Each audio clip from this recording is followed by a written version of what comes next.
शक्तिपात के माध्यम से कुंडलिनी जागरण के संबंध में कुछ प्रश्न और उनके उत्तर।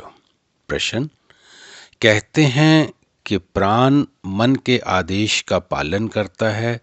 जैसा मन संकल्प करता है वैसा ही इंद्रियों के माध्यम से पालन करने में लग जाता है। गुरु महाराज, जगदभिमुखी कार्यशील प्राण मन के आदेश के अधीन होता है, किंतु अंतर जागृत प्राण शक्ति मानसिक संकल्प के उद्यम संस्कार क्षीण करके पहले उसके स्रोत को सुखाती है, तब मन को पीछे लगा लेती है। प्रश्न ये बताने की कृपा करें कि यह जो अन्नमय कोश, प्राणमय कोश, मनोमय कोश आदि का वर्गीकरण का समझाया जाता है, इसका प्रयोजन क्या है? गुरु महाराज, मनुष्य भ्रांतिवश अन्नमय कोश तथा प्राणमय कोश में अंतर नहीं कर पाता, इसलिए पहले तर्क से उसे समझाया जाता है, तत्पश्चात शक्तिपात द्वारा इस अंतर को प्रत्यक्ष अनुभव कराया जाता है। तब जीव को शरीर की यंत्रवत होने की क्रियात्मक अनुभूति होती है। फिर ये प्रश्न उठ खड़ा होता है कि शरीर शक्ति के सहयोग से तो कार्य करता है, किंतु किसके आदेश के अधीन? तब मन सन्मुख आ जाता है। मनुष्य के जीवन में सबसे बड़ी उलझन वह मन ही है, तथा मन के द्वारा ही वह उलझन सुलझती भी है। बाहरमुखी मन उलझाव है तो अंतर्मुखी सुलझाव। बाहरमुखी मन जब प्राण को अपने पीछे चलाता है, किंतु अंतर्मुखी मन को प्राण के पीछे चलना होता है। पहले मन प्रवेश करता है, फिर मन अनुगामी होता है। ये कर पाने में मन को कुछ कठिनाई होती है। मन के स्वच्छंद विचरण का स्वभाव बन जाने के कारण, किंतु अनंत तो मन को एक दिन अनुगमन करना ही पड़ता है। इस अनुगमन के साथ ही प्रज्ञा बुद्धि का मन पर प्रभाव भी बढ़ता जाता है। यह मनोमय कोश एक और प्राणमय कोश से क्रियाशीलता के लिए शक्ति ग्रहण करता है, तो दूसरी और प्रज्ञानमय कोश से कूर्म नाड़ी के द्वारा संयुक्त भी है। मन ऊपर के कोश से ज्ञान ग्रहण करता है तथा नीचे के कोश से क्रियात्मक शक्ति, किंतु विकृति के कारण मन ज्ञान तथा शक्ति दोनों का दुरुपयोग करने लगता है। ये सबसे अधिक प्रभाव वासना से ग्रहण करता है। वासना के अनुरूप ही ज्ञान एवं शक्ति को क्रिया में परिणत करता है।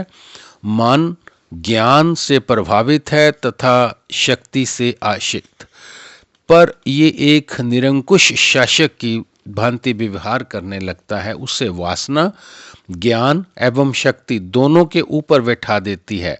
वह दोनों का माध्यम नहीं होकर नियंता हो जाता है। प्रश्न इसका अर्थ ये हुआ कि वासना के संग दोष से ही मन पथ भ्रष्ट हो गया है, पर यह चित्त पर पड़े भ्रांति के आवरण का दोष है या वासना का? गुरु महाराज, दोनों का भ्रांति से ही मन वासना अभिमुख होता है। फिर वासना मन के पीछे लगाकर जगत में भ्रमित कर देती है, इसलिए दोनों का ही चित्त में हटाना आवश्यक है। प्रसव कर्म में भ्रांति पहले उदय होती है, किंतु प्रति प्रसव कर्म में वासना से पहले सामना होता है। इसीलिए साधक के समक्ष प्रथम कर्तव्य वासना को हटाना है। वासना ने मन रूपी पक्षी को अपने जाल में उलझा रखा है। पक्षी तड़फता फड़फड़ाता है पर छूट नहीं पाता। वासना बड़ी अत्याचारणी है। शिकार को फड़फड़ाता देखकर उसे अपार हर्ष होता है। प्रश्न क्या मन को जाल में पड़ा तड़पता है, शक्ति एवं ज्ञान को सहायता के लिए प्रार्थना नहीं करता?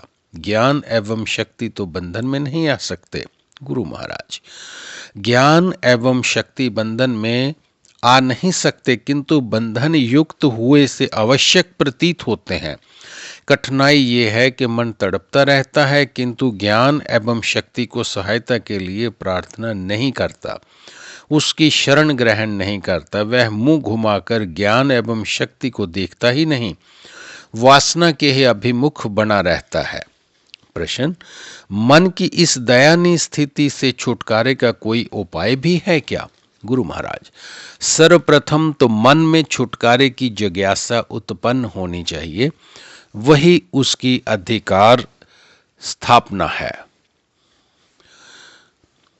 तब वह उपाय सोचता है, गुरु की शरण ग्रहण करता है, गुरु भी कृपा कर मन का मुंह शक्ति एवं ज्ञान की तरफ घुमा देते हैं, यही शक्तिपात है। इतना सरल कार्य भी मन नहीं कर पाता। गुरु महाराज, वासना आड़े आ जाती है, शिकारी अपने को कहाँ छोड़ना चाहता है।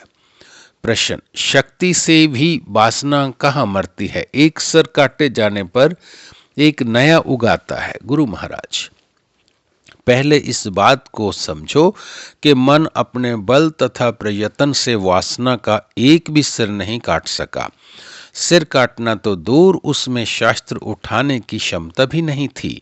वासना के अदृश्य भंडार ने अनंत सर सुरक्षित हैं, जिन्हें संस्कारशय कहा जाता है। ये भंडार विशालतम होते हुए भी उसकी एक सीमा है, किंतु जीव आसक्ति युक्त कर्मों में नित्य नई सामग्री भेजता रहता है। शत्रु के साथ युद्ध के समय उसकी युद्ध सामग्री की पूर्ति का मार्ग अवरुद्ध करने का प्रयत्न किया जाता है।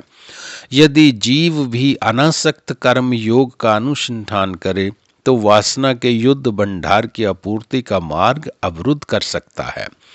तब चामुंडा के लिए वासना रूपी असुर के सिर काट काट कर उसका युद्ध भंडार समाप्त कर देने का मार्ग खुल जाएगा। एक दिन भंडार रिक्त हो जाएगा, सब सिर कट जाएंगे, वासना रूपी असुर मारा जाएगा, मन रूपी पक्षी मुक्त हो जाएगा। जय गुरुदेव।